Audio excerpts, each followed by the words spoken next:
pangkat, jabatan, kedudukan, harta, ilmu, tidak akan pernah memberikan kepada kita pertolongan, menjadi bekal yang terbaik saat meninggalkan dunia ini.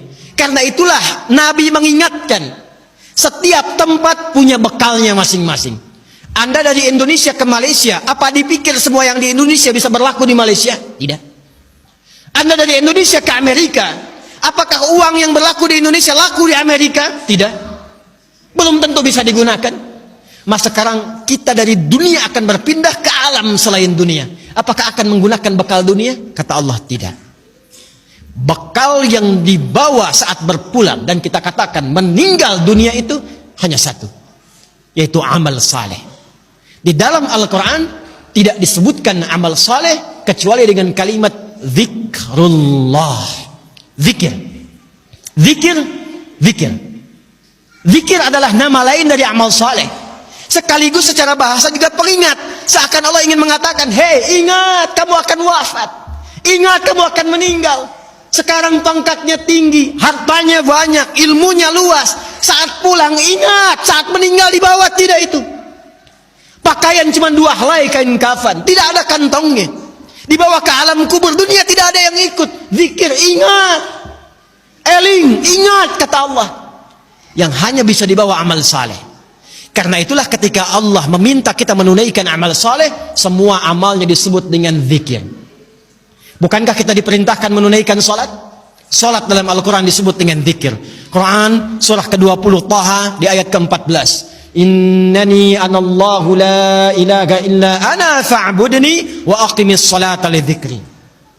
Baca Quran, Quran disebut dengan zikir. Quran surah Al-Hijr di ayat yang ke-9. Inna nahnu nazzalna dzikra wa inna lahu lahafizun. Menghafal Quran disebut dengan zikir. Disebutkan 4 kali di surah Al-Qamar ayat 17, ayat 22, ayat 32, ayat 40. Walaqad yassarnal Qur'ana lidzikri fahal mim muddakir. Doa itu amal saleh disebut dengan zikir. Quran surah ke-7 Al-A'raf ayat 205. Udzkur rabbaka fi nafsika tadarruan wa khifatan wa dunal jahri minal qaul. Anda setelah salat mengucapkan subhanallah, alhamdulillah, Allahu akbar, itu zikir. Quran surah ke-4 An-Nisa ayat 103. Fa idza qadaytumus salata fadhkurullah. Maka kata Allah, ingat, kalau sudah sampai akhir pekan itu, yang dihitung jangan cuma dunianya. Berapa ya harta yang dikumpulkan selama kerja ini? Di pasar berapa keuntungan yang diraih? Di kantor berapa omset yang didapatkan? Berapa pangkat yang sudah diletakkan di pundak itu? Berapa ilmu yang sudah diraih? Kata Allah, ingat, saat meninggal apa bekal zikir yang telah kamu siapkan?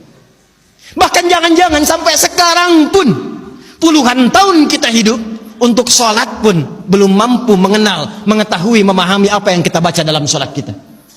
Bahkan diberikan usia yang banyak pun, jangankan menghafal Quran, untuk baca pun masih belum punya waktu.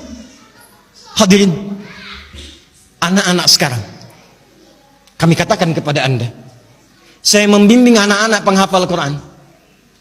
Ada yang matanya tak mampu melihat. Ada yang otaknya lumpuh. Usia 3 tahun, 4 tahun, menghafal Quran. Sampai hafal 30 juz. Dan ketika kami tanyakan kepada mereka, kenapa Anda menghafal Quran? Mereka katakan, untuk menjadi bekal ketika berjumpa dengan Allah subhanahu wa ta'ala. Ada seorang anak matanya buta. Orang katakan buta, kami katakan ditutup matanya oleh Allah supaya tidak memandang maksiat. Dia menghafal Quran, bapaknya menggendong, menaikkan ke motor, diantarkan ke penghafal Quran sampai selesai hafalan Qurannya. Ketika dia pulang ditanya, kalau kami ingin berikan hadiah, apa yang kau harapkan? Kata beliau, saya hanya ingin doa saja, supaya Allah meringankan hisab saya di hari kiamat. Saya ingin katakan, ya Allah, saya mengakui saya banyak berbuat dosa, maka mohon dengan Quran yang telah hamba hafalkan ini, kurangi hukuman kami ya Allah, ringankan hisab kami ya Allah.